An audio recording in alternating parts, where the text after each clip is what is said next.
말씀입니다. 마가복음 1장 15절 말씀, 주의 말씀을 들으십시오. 때가 찼고 하나님의 나라가 가까이 왔으니 회개하고 복음을 믿으라. 아멘.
잠깐 기도할까요? 하나님, 우리가 함께 불렀던 찬양의 고백처럼 날마다 주님과 함께 걷는 것이 우리의 가장 큰 복이고, 이 시간 함께 예배 드릴 수 있음이 우리의 가장 큰 은혜이며, 예수 그리스도를 믿을 수 있다는 것이 우리의 가장 큰 소망임을 늘 믿음으로 고백하는 우리 모든 믿음의 가족들 될 수 있도록 은혜 다하여 주시옵소서. 감사드립니다. 살아계신 예수님의 이름으로 기도드립니다. 아멘. 네, 우리 오늘 마가복음 1장 15절 말씀, 때가 찼고 하나님 나라가 가까이 왔으니 회개하고 복음을 믿으라 라는 이 4개의 문장을 가지고 지난 3주 동안 나누었는데, 오늘 마지막 시간을 가지도록 하겠습니다. 때가 찼습니다. 이 때가 찼다라는 말은 여러분들의 그런 2024년 3월 3일, 3월 4일 이렇게 흘러가는 여러분들의 그런 연대기적인 크로노스의 시간 가운데 하나님께서 개입하시는, 하나님께서 직접적으로 찾아오시는 그 카이로스의 시간이 찼다라는 것이죠. 그래서 예수님께서 시간을 뚫고, 사실 시간의 지배를 받지 않는 분이 예수님이시지 않습니까? 시간의 지배를 받지 않는 그 예수님께서 시간 속으로 우리 가운데 들어오셔서 그 때가 찼습니다. 2000년 전에 초림하셨고, 또 앞으로 이제 다시 오실 그 예수 그리스도, 그 때가 찬 것이죠. 그리고 이제 하나님의 나라가 가까이 왔습니다. 예수님께서 이 땅에 오심으로 말미암아 그냥 이 땅에 물리적인 그런 나라가 계속해서 지속되고 있었던 이 땅에 하나님의 나라가 들어왔습니다. Dual Construction이라고 했죠. 이중 구조로서 보이지는 않지만 이미 이 땅 가운데 하나님 나라가 우리 가운데 임하였습니다. The kingdom has come. The kingdom, 우리 가운데 그 나라가, 하나님 나라가 우리 가운데 지금 임하여서 예수 그리스도를 믿고 고백하는 그 사람에게는 비가시적이지만 보이지 않지만 이미 우리 가운데 하나님의 나라가 임하였죠. 여기도 있다 저기 있다라고 이야기하지만 예수 그리스도를 믿는 그 사람에게는 이미 하나님 나라가 임하였다라고 이야기하고 있죠. 예수 그리스도를 믿는 여러분들이 모인 이곳이 바로 하나님 나라가 임한 곳이고, 여러분들이 하나님 뜻대로 살아가는 그 여러분들의 삶의 현장이 곧 하나님 나라가 펼쳐지는 곳이죠. 이 두 가지의 서술, 때가 찼습니다. 하나님 나라가 가까이 왔습니다. 그렇기 때문에 지난 시간에 함께 나누었던 대로 회개해야 합니다. 회개해야 되는 것이죠. 돌아와야 되는 것입니다. 세상 속에서 세상의 가치관, 세상의 뜻대로, 내가 원하는 대로, 내가 생각하는 대로, 내 방법대로 살던 그 옛 자아의 모습에서 우리가 유턴해서 하나님께로 돌이키는 것, 그것이 무엇이라고 했습니까? 회개라고 했죠. 회개. 우리가 하나님께로 돌이키는 것이 바로 회개입니다. 그래서 회개는 계속해서 자주 하면 할수록 좋습니다. 마치 우리가 음악을 하게 되면 음악의 아름다운 소리, 좋은 소리를 내리기 위해서 가장 먼저 필요한 것이 뭡니까? 이 튜닝하는 거지 않습니까? 악기를 튜닝해야 정말 아름다운 소리를 낼 수 있는데, 튜닝하지 않고 악기를 연주하게 되면 뭔가 좀 맑고 그런 아주 깨끗한 소리가 나오지 않고 약간 밋밋한 소리가 날 수가 있죠. 그럴 때마다 계속해서 이 튜닝을 해가지고 바르게 맑은 소리가 나올 수 있도록 하는 행위가 필요합니다. 이 회개라는 것이 사실 그런 것입니다. 내 입술을 통하여서, 나의 삶을 통하여서 예수 그리스도, 하나님이 온전히 전해줄 수 있는 그러한 통로, 채널이 될 수 있도록 계속해서 하나님께로 우리가 튜닝하는, 하나님께로 우리의 소리를 맞추는 행위를 가리켜서 우리는 회개한다라고 표현할 수가 있겠습니다. 그래서 여러분들은 회개하셔야 되고요. 마지막, 오늘은 뭡니까? 이 복음을 믿어라. 사실 조금 전까지 말한 때가 찼고 하나님 나라가 가까이 왔으니 회개하라라는 이 내용이 우리가 알고 있는 이 복음입니다. 복음. 이 복음이다라는 말이 헬라어로는 이 유앙겔리온이라는 말입니다. 유앙겔리온이라는 뜻인데, 영어로는 우리 굿 뉴스, 기쁜 소식, 선한 소식, 좋은 소식이라고 이야기도 하죠. 한국말로는 이제 복음, 복된 소리, 복된 말이다라고 번역된 말입니다. 근데 이 말은 단순히 기쁜 소식이 아니라 특별히 우리 가운데 가장 소중하고 기쁜 소식이라고 볼 수가 있습니다.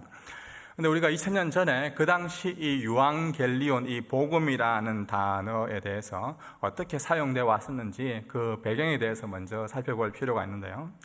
특히 이 마가복음, 짧은 1장에서 16까지 이르는 이 짧은 성경인데, 이 짧은 성경을 처음 받았던 독자들은 유대인들이 아니었습니다. 저 이방 땅에 살고 있는 유대 헬라 족속이나 아니면 로마 사람들이었습니다. 그래서 그들에게는 큰 설명보다는 아주 짧고 단편적으로 짧고 굵게 설명할 필요가 있었죠. 그리고 또한 그들의 언어로서 이야기할 필요가 있었습니다. 그래서 그들에게 자주 친숙한 언어 중에 하나가 바로 이 복음, 유앙겔리온이라는 그 단어가 있었습니다. 그런데 이 로마 사람들에게 유앙겔리온이라는 그 단어를 처음 딱 들었을 때 그들이 먼저 생각했던 것은 바로 황제에 대한 이미지였습니다. 20세기 초에 지금의 튀르키예 지방의 이 프리에네라는 지역에 보면 주전 이제 9년에 새겨진 그 비문, 돌에 새겨진 그 문서가 하나 발견되었는데요. 헬라어로 쓰인 그 문서에 당시 로마의 황제였던 아우구스투스에 대한 그 이야기가 기록되어 있습니다. 제가 일부를 한번 읽어 드릴 텐데요. 우리 삶의 전부를 주장하며 우리에게 열정과 관심을 보이는 신의 섭리는 아우구스투스를 통해 가장 완벽한 인간의 삶의 완성을 주었다. 신은 그를 인간에게 유익을 주는 덕으로 충만케 했으며 그는 우리와 우리의 자손들을 위한 구원자로 보내심을 받은 사람이다. 그를 통해 전쟁이 그쳤으며 온 세상에 질서가 생겨났다. 그 신 아우구스투스의 탄생일은 온 세상을 위한 유앙겔리온 복음의 시작이었다. 그 비문 중에 일부입니다. 이 주전, before Christ, 주전 이 9년이면 예수님이 탄생하기 전에 약 5년 전입니다. 예수님이 탄생했을 때 이미 이 아우구스투스가 이 로마의 황제였고, 이 주후 14년까지 로마를 통제 황제로 다스리고 있었는데요. 예수님이 태어나시기 이전에 이미 그는 로마 사람들로부터 우리의 신이다, 우리의 가드다 라는 그 칭함을 받았습니다. 그 신의 아우구스투스의 탄생일이 곧 유앙겔리온 복음의 시작이다라고 알렸습니다. 우리가 돌 하나에 알려져 있는 게 대단하냐라고 볼 수 있지만 2000년 전에 그 비문은 오늘 우리가 가지고 있는 스마트폰에서 모든 사람이 가지고 있는 그 뉴스의 가장 헤드라이트, 하이라이트라고 할 수가 있습니다. 그 당시는 다른 것이 아니라 비문을 통해서 황제의 명령과 소식들, 또 이 나라가 누가 통치하는지를 알리기도 했는데요. 그러니까 그 비문에 적혀 있는 그 글씨가 곧 이 나라가 어떻게 운영해가고 있고 이 나라가 어떤 정체성을 가지고 있는지를 나타내 주는데, 이 로마라는 이 나라는 우리의 신인 아우구스투스가 다스리는 나라다라는 것을 선포했던 것입니다. 근데 마가는 자신이 전하고 있는 이 복음이, 이 기쁜 소식이 황제가 말하는 그 황제의 유앙겔리온 복음이 아니라 하나님의 아들 예수 그리스도의 복음임을 시작하면서 명확하게 정의를 내리고 있죠. 그래서 우리가 지금 계속해서 살펴보고 있던 이 마가복음 1장 15절 있는데요. 앞쪽으로 마가복음 1장 1절을 보면 이렇게 기록되어 있습니다. 한번 다 같이 읽어볼까요? 하나님의 아들 예수 그리스도에 관한 복음은 이렇게 시작됩니다. 여기 나오는 이 복음이라는 것이 바로 유앙겔리온이라는 이 단어입니다. 그러니까 지금 내가 전하는 참된 기쁜 소식, 복된 소식은 로마 황제가 다스리고 로마 황제가 통치하는 그 유앙겔리온이 아니라 하나님의 아들이신 예수 그리스도, 그분에 대한 유앙겔리온입니다. 그분에 관한 기쁜 소식입니다 라고 시작하면서 마가복음을 열고 있습니다. 로마라고 했을 때 우리가 가장 잘 아는 유명한 말 중에 하나가 아마 이 팍스 로마나일 겁니다. 팍스, 피스, 로마의 평화라는 말이죠. 파스 아우구스투스라는 말, 아우구스투스에 의해 온 평화라는 말로서 나온 것인데, 이 말은 당시 혼란스럽고 전쟁이 그치지 않았던 로마 제국의 그 주변 국가들을 완전히 이 팍스 로마나로 아우구스투스가 다 정복하여서 평화를 일구어낸 것을 가리켜서 팍스 아우구스투스, 팍스 로마나라고 불립니다. 근데 로마의 평화, 겉으로 보기에는 평화라는 이 팍스라는 단어를 사용하지만 사실 그가 이 평화를 가져온 방법에 있어서는 절대적인 이 평화의 방법이 아니었습니다. 그는 무시무시한 힘, 군사력, 권력을 통하여서 눌러서 찍소리도 못하게 눌러버려서 평화라는 것을 가져왔던 것이죠. 누군가가 시끄럽게 구는 자들이 이거는 아우구스투스가 잘못한 것 같습니다 라고 말이라도 하면 온전히 확 눌러버려서 사라져버리게 만드는, 힘으로 권력으로 전쟁으로 통치하는 그 나라가, 전쟁으로 평화를 이루려고 하는 나라가 바로 로마였습니다. 로마 제국에 대항하는 나라나 민족이 있으면 싹 쓸어버리고 아예 민족 자체를 말살해버렸던 것이죠. 또한 바다에 들끓었던 그 당시에 이 해적들이 있었는데 해적들을 다 잡아 죽였습니다. 또한 이 도로를 닦아가지고 교통을 편리하게 만들었고, 또 길가에 득실거리던 그런 강도들, 도적제들은 기록에 의하면 로마 군대로 다 보내버려가지고 그들을 다 쓸어버렸죠. 그 결과 사람들은 어떻게 보면 안전하고 편안하게 여행을 하였고, 또한 자연스럽게 길도 발달되었고, 또 이런 해적들을 없앴으니까 이 무역들도 활발히 이루어지고 경제적인 활동도 왕성하게 되었겠죠. 이러한 상황 속에서 이제 나왔던 말이 이제 모든 길은 로마로 통한다. 모든 길은 로마로 통한다. 로마의 이제 상업과 모든 경제와 모든 것이 중심이 되었던 것이죠. 팍스 로마나, 로마의 평화는 압제하는 입장에서는 사실 다스리는 입장에서는 굉장히 좋은 것처럼 보이지만 압제를 당하는 사람, 그런 민족에게는 굉장히 무섭고 두려운 말이었습니다. 로마의 복음, 황제의 복음이라는 말은 이렇게 형성이 되었습니다. 황제의 복음이 추구했던 가치를 한마디로 이야기하면 힘입니다. 권력입니다. 경제였습니다. 부의 축적이었습니다. 돈이 힘이 되니까 돈을 쌓고 안정을 원하니까 힘을 쌓는 것이었습니다. 남들 위에서 다스리기를 원했습니다. 자신이 힘이 더 세워져야 하는 이유는 남들에게 지기 싫었고 아니면 자기가 힘이 세지 않으면 또 남들이 올라오기 때문에 그것을 무력으로 무찌르는 그러한 것이었죠. 그래서 다른 사람 위에서 다스리고 군림하는 것이 곧 성공이라고 생각하고 많은 스펙들을 쌓았고 많은 힘들을 가졌습니다. 그래서 성공하기 위해 공부를 잘해야 했고 돈도 모아야 했고 남들이 무시하지 못할 지위를 얻어서 그것들을 통해서 다스리는 것이 곧 평화라고 생각했던 것이고 이것이 바로 곧 유앙겔리온 평화라고 생각했던 것입니다. 일반적인 복음의 영향력에 있던 사람들의 일반적인 사고 생각이었습니다. 그러나 이러한 복음은 정말 복된 소식, 기쁜 소식이 아니었습니다. 무엇이 진정한 기쁜 소식이고 무엇이 진정한 평화인지를 이 마가는 바로 예수 그리스도에 관한 하나님의 아들이신 예수 그리스도에 관한 이 복음을 가리키면서 마가복음을 통해서 로마 황제의 그 무력에 의한 힘에 의한 권력에 의한 억누르는 그 팍스 로마나가 아니라 진정한 유앙겔리온, 진정한 평화가 여기 있다라고 이야기하면서 지금 우리에게 가르쳐주고 있는 것입니다. 계속해서 우리 마가복음 1장 14절 15절 말씀 우리 한번 보면 좋겠는데요. 한번 같이 읽어볼까요? 마가복음 1장 14절 15절입니다. 요한이 감옥에 갇힌 뒤 예수께서는 갈릴리로 가셔서 하나님의 복음을 선포하셨습니다. 때가 찼고 하나님 나라가 가까이 왔으니 회개하고 복음을 믿으라. 이 14절에 보면 하나님의 복음이라고 하죠. 하나님의 복음. 그리고 이 복음이 곧 예수 그리스도의 복음인데 이 복음을 믿어라라고 분명하게 말해주고 있습니다. 또 계속해서 마가복음 전체적으로 보면 마가복음 8장 39절, 35절, 10장 29절에 보면 나와 이 유앙겔리온을 위하여, 나와 이 복음을 위하여라고 말씀하시면서 예수님은 사실 이 복음과 자신을 분리하지 않고 거의 동등하게 여겼습니다. 즉 예수님 스스로가 자신이 곧 유앙겔리온이다, 복음이다라는 것을 스스로 말씀하고 있죠.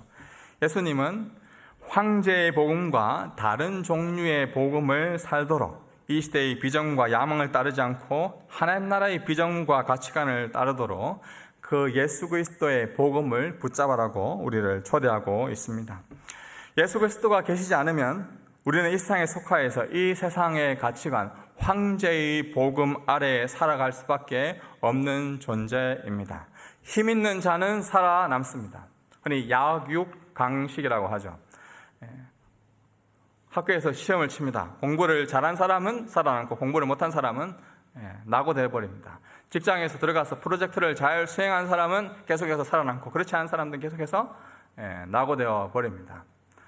어느 정도 실력을 갖추고 어느 정도 스펙을 쌓고 자신을 잘 가꾼 사람들은 흔히 사회에서 이야기하는 그러한 성공과 그러한 좋은 위치에 올라가지만 그렇지 못한 사람은 낙오되고 점점 사라져버리고 또 그것을 위해서 계속해서 끊임없이 높아지고 더 가지려고 하는 우리의 마음들, 그런 황제의 복음 속에서 있을 수밖에 없는 존재가 사실 우리의 모습이라는 거죠.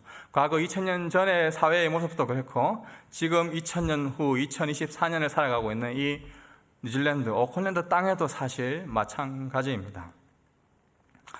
예수 그리스도의 복음, 그 예수 그리스도가 가져오신 그 복음을 우리가 받아들이지 않으면 우리는 황제의 복음 안에서 끊임없이 계속해서 뭔가를 더 가지려고 하고 뭔가를 더 얻으려고 하고 뭔가를 더 높아지려고 하는 그런 그 가운데 우리는 있을 수밖에 없는 존재인 것이죠. 이럴 때 우리가 기억해야 될 것이 바로 예수 그리스도에 관한 유앙겔리온, 예수 그리스도의 복음입니다. 예수 그리스도가 왜 우리에게 복음, 기쁜 소식이 됩니까? 이에 대해서 한 세 가지로 여러분들과 함께 정리하기 원하는데요. 먼저 첫 번째는 하나님 나라에 들어가게 하시기 때문에 예수 그리스도가 우리에게 복음이 됩니다. 한번 다 같이 읽어보겠습니다. 하나님 나라에 들어가게 하신다. 네. 예수 그리스도가 복음인 이유, 첫 번째 이유는 하나님 나라에 우리를 들어가게 하시기 때문에 그렇습니다. 우리는 사실 하나님 나라에 들어갈 자격이 없는 사람들입니다. 세상에 묻혀서 세상 방식에 따라 살아가다가 세상과 함께 망할 수밖에 없는 자들이 사실 저와 여러분의 모습이었습니다. 그런데 그런 우리를 하나님은 내버려 두시지 않으시고 하나님 나라에 들어갈 수 있도록, 그 나라에 들어갈 수 있도록 우리를 초대하셨습니다. 초청하셨습니다. 이것이 어떻게 가능하게 되었습니까? 예수 그리스도, 우리가 불렀던 찬양의 고백처럼 예수 그리스도의 십자가와 예수 그리스도의 그 죽음과 예수 그리스도의 그 부활 때문입니다. 예수님은 공생의 기간 동안 제자들에게 3번 자신의 죽으심과 부활에 대해 예언을 하였습니다. 그 첫 번째가 이 빌립보 가이사랴에서 제자들에게 마지막 그 파이널 테스트와 같은 종합 시험과 같은 자신의 아이덴티티를 묻죠.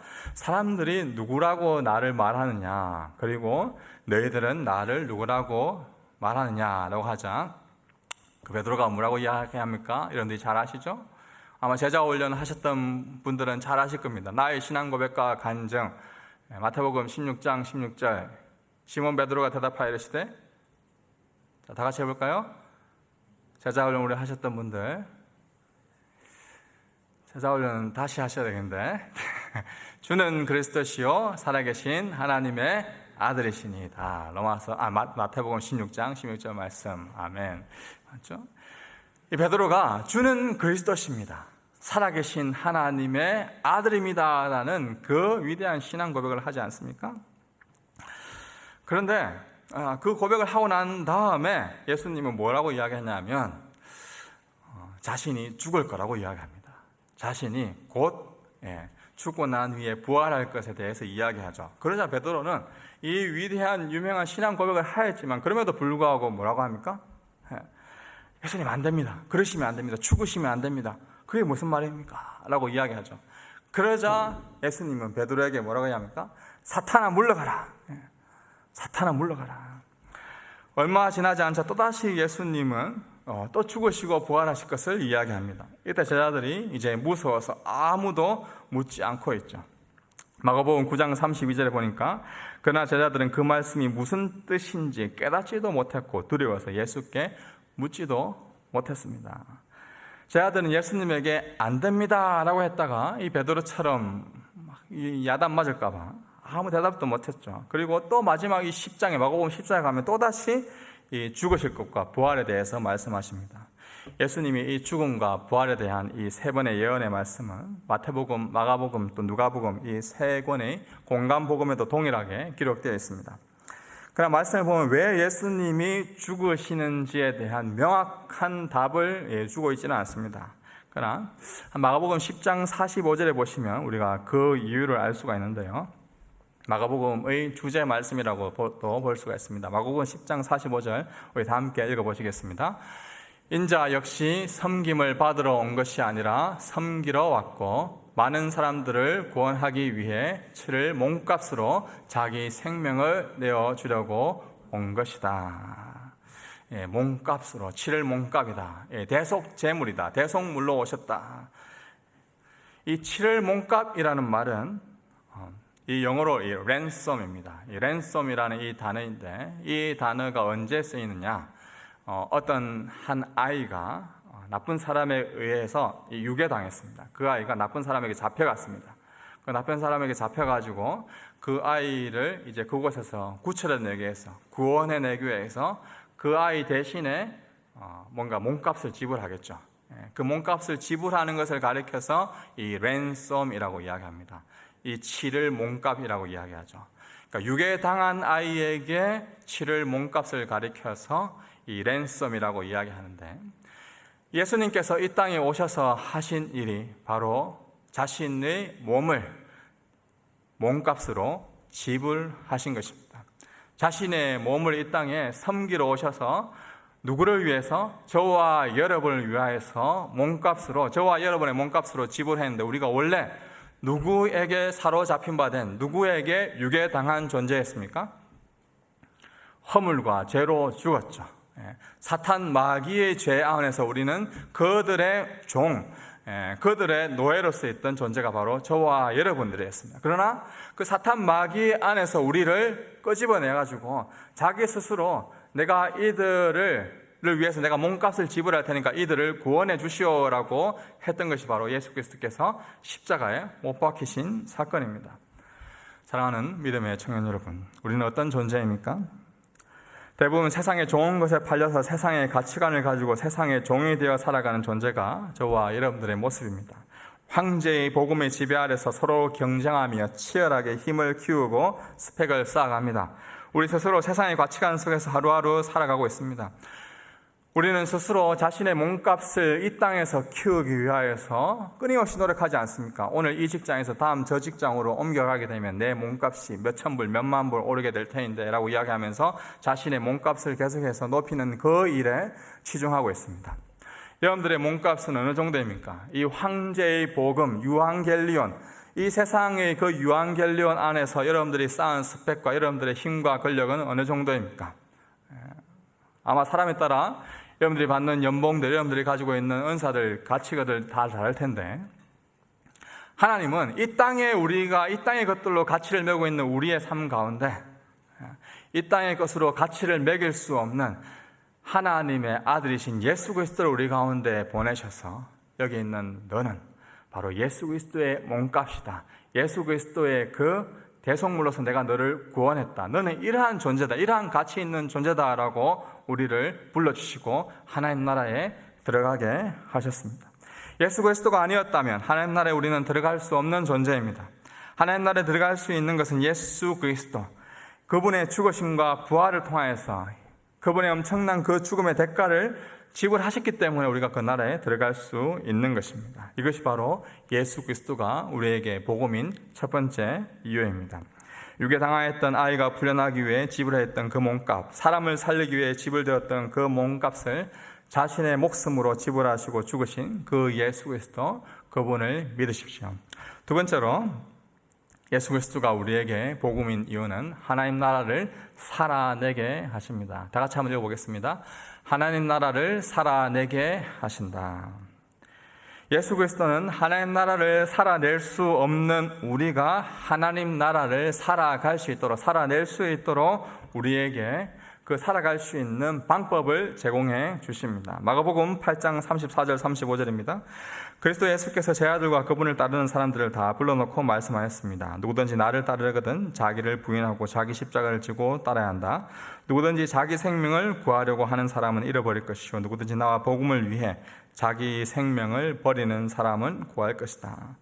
예수님이 제 아들에게 나를 따르려거든 자기를 부인하고 자기 십자가를 지고 자기의 목숨을 버리면서 따라오라라고 말씀하였습니다.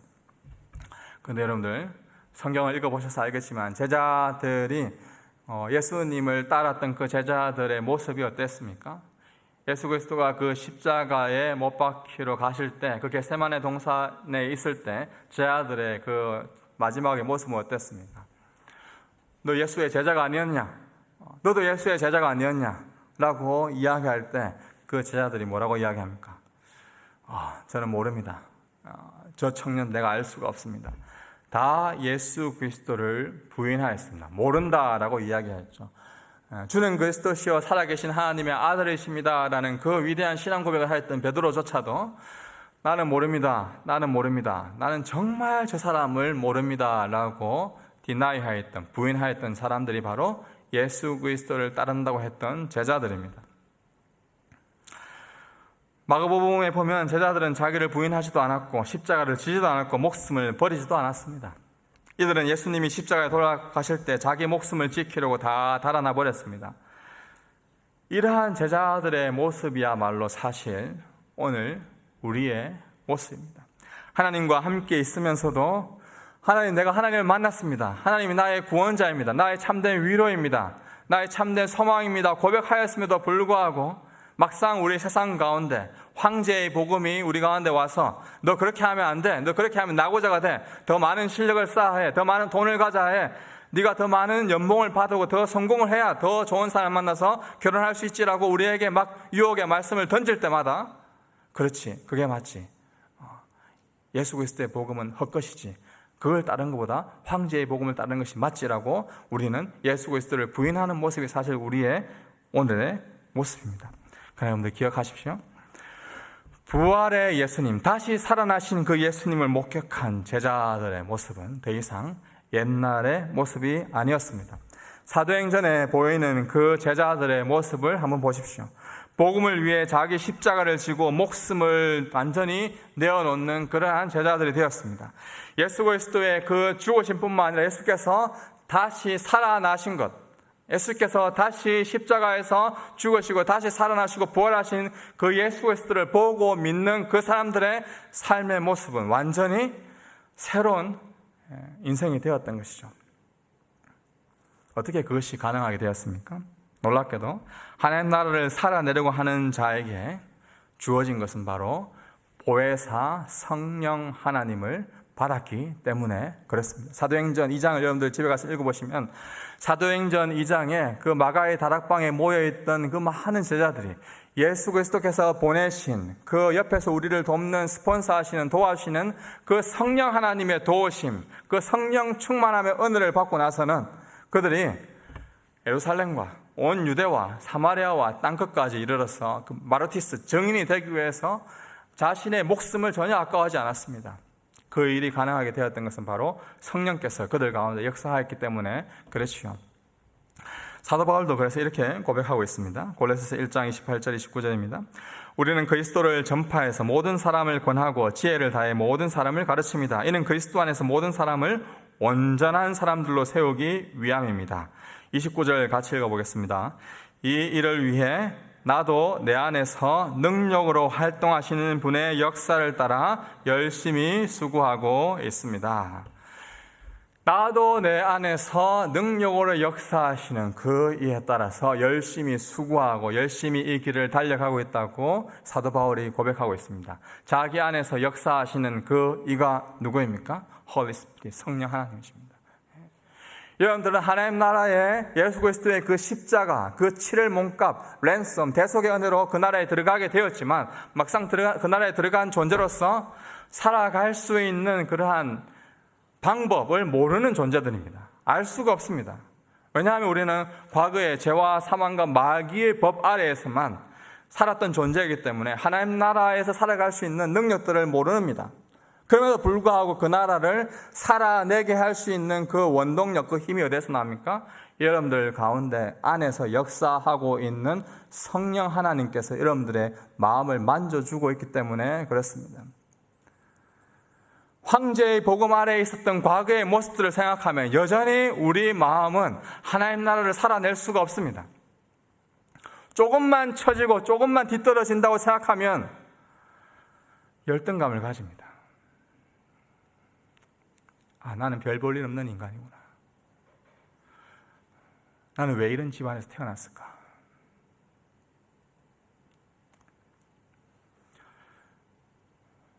하나님께서 나를 불러주신 건 맞지만 나는 이 나라를 살아갈 수가 없어. 자신의 인생을 자포자기합니다. 조금만 자신이 남들보다 잘났다고 생각하면 교만합니다. 자만합니다.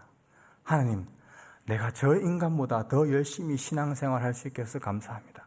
내가 뒤늦게 예수님을 알게 되었지만 저 인간보다 더 열심히 헌금하고 내가 더 열심히 봉사하고 섬기니까 나를 주님의 더 좋은 종으로 사용하여 주시옵소서라고 이야기하며 마치 그럴듯한 율법주의, 복음은 사라져버린 채 교만 가운데 빠질 수가 있습니다.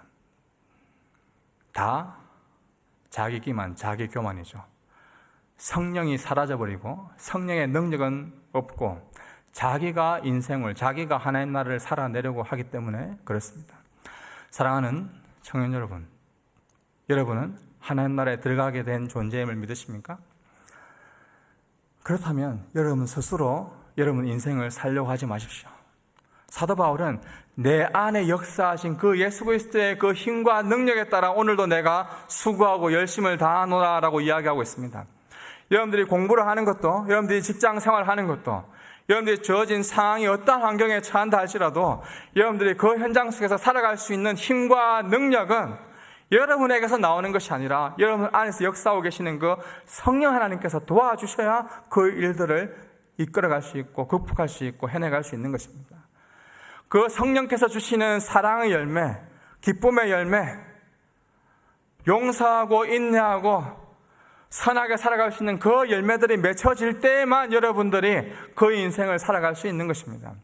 제가 보기에는 여러분들 그 어떤 사람들보다, 그 어떤 민족보다 가장 가치 있고 소중한 존재로서 여러분들을 사용하시고 여러분들을 이곳 뉴질랜드로 부르셨고 이곳 뉴질랜드에서 대한민국, 한국인으로서 또한 뉴질랜드에서 태어났고 뉴질랜드 사람이라는 그 정체성을 가지면서 이 1.5세대 또는 2세대로서 이걸 여러분들의 그런 정체성을 가리켜서 서드 컬처리라고 하죠.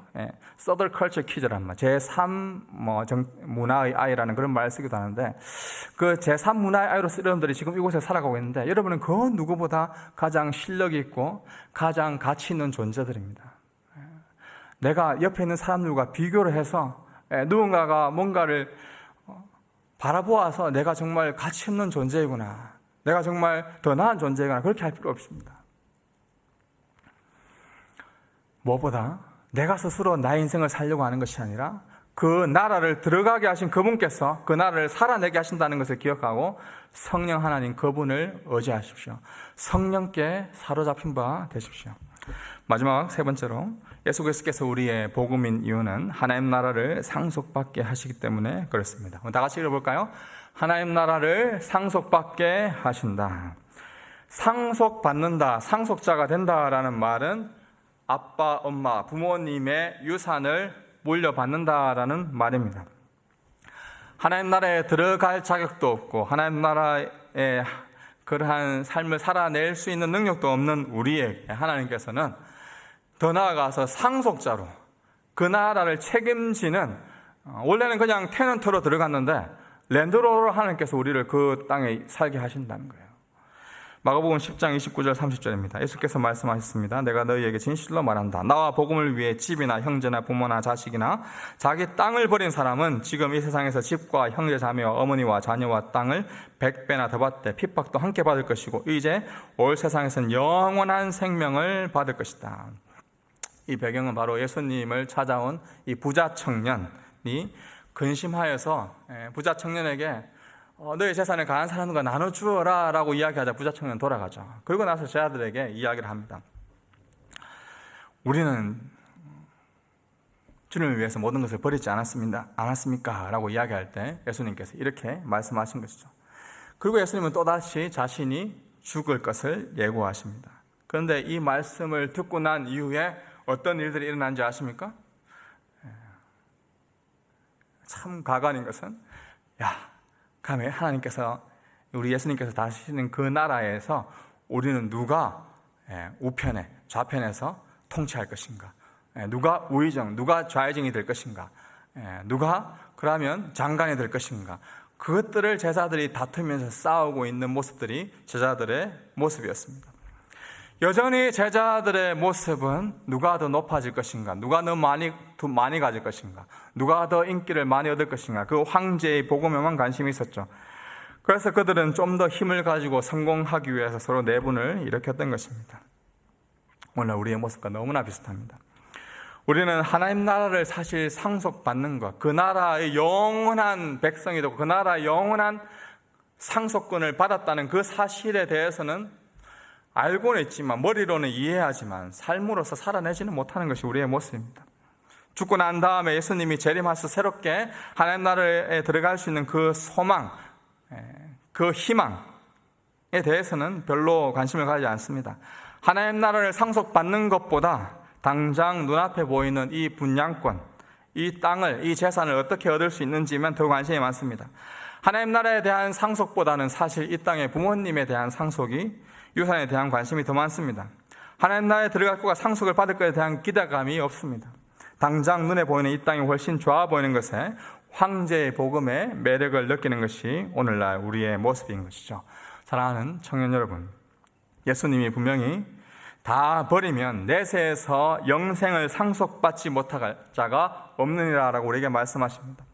처음에는 이 제자들조차도 여전히 예수님의 제자라고는 하지만 좀 더 높아지고 권세를 잡으려고 하고 명예를 추구하였던 그 황제의 복음의 그 문화의 영향권을 벗어날 수 없었던 사람들이었습니다. 그러나 예수 그리스도의 죽음과 부활을 경험한 이들은 복음이신 그 예수 그리스도, 그분이 누구이신가를 분명히 깨닫고 예수 그리스도를 따르는 그 황제의 복음이 아니라 예수 그리스도의 그 복음을 가지고 성령께서 주시는 그 능력을 가지고 세상 속으로 나아갔던 것입니다. 그리고 그들은 영원히 그 하나님 나라를 상속받았습니다. 더 이상 그들의 삶은 세상에 소망을 두는 삶이 아니었습니다. 하나님 나라의 상속자임을 아는 자들이 하나님에 대한 기대와 소망으로 살아갈 수 있었던 것이죠. 그래서 사도행전에 보면, 사도행전 그 초대교회의 모습을 보면 더 이상 이 땅에 소망을 두지 않고 살아가는 가장 완벽한 그 은혜 받은 자들의 모습이 어떻습니까? 서로의 물건들을 통용합니다. 서로의 물건들을 나누는 거죠. 서로의 재산들을 나누고, 누가 많이 가진 누가 적게 가진 이가 아닙니다. 서로의 자신의 가진 은사들을 나누고 서로를 섬기며 서로를 위해서 사랑하고 나누어지는 그 공동체의 모습이 가장 아름다운 그 초대교회의 모습이었습니다. 은혜 받은 자들의 그 결과의 모습이었죠. 복음 때문에 말할 수 없는 기쁨들이 가득하기를 주님의 이름으로 축복합니다. 원래 우리는 하나님 나라에 들어갈 수 없는 존재들입니다. 하나님 나라의 백성으로 살아낼 수 없는 존재들입니다. 하나님 나라라는 그 거대한 나라를 상속받을 자격조차 없는 존재들이었는데 예수 그리스도께서 우리의 복음이 되셔서 하나님 나라에 들어가게 하시고 살아내게 하시고 그 나라를 상속받게 하셨습니다. 이 복음을 믿으십시오. 황제의 복음이 아니라 예수 그리스도가 우리에게 참된 기쁜 소식입니다. 성공해서 승진해서 돈을 벌어서 남보다 더 위에 있어서 더 빨리 좋은 집을 사고 결혼을 해서 사회적으로 성공을 해서 오는 그런 것이 복음이 아닙니다. 예수 그리스도가 복음인 것입니다. 예수 그리스도를 믿는 것 자체가 복음입니다. 여러분들 안에 예수 그리스도가 있는 것이 복음입니다. 그것이 가장 큰 행복이요, 그것이 가장 큰 여러분의 자랑인 것입니다. 하나님 나라에 들어갈 수 없었던 우리가 하나님 나라에 들어갈 수 있는 자격을 얻는 것, 그것이 가장 큰 은혜이지 않습니까? 나 같은 존재도, 나같이 하나님을 멀리 떠나 있었던 그런 존재도 하나님께서 잊지 아니하시고 다시금 교회로 발걸음을 돌려주시고 훈련을 받게 하시고 섬기게 하시고 하나님 나라를 살아낼 수 있게 한다는 것은 지금도 하나님께서 살아계셔서 성령께서 우리 청년부를 사용하고 계시고 하나님의 귀한 믿음의 백성들을 사용하고 계시다는 증거입니다. 예수 그리스도께서 우리를 위해 대신 몸값을 지불하셨습니다. 그 예수 그리스도를 기억하십시오. 그분이 우리를 너무나 사랑하셨기에 마땅히 우리를 위하여서 기꺼이 자신의 목숨을 내어주셨습니다. 그 주님의 사랑을 본받아서 오늘 제자훈련, 우리 개강 예배를 드리는 우리 제자훈련생 모두에게도 부탁을 드립니다. 높은 곳이 아니라 낮은 곳으로, 남들이 찾는 인정하는 곳이 아니라 정말 그 모서리로,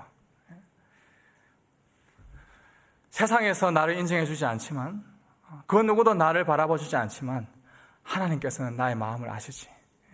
하나님께서는 내 이 수고와 섬김을 아시지. 헌신하고 섬기는 자리로 나아가는 우리 모든 청년부 되기를 주님의 이름으로 축복합니다. 기도하겠습니다. 소망 없고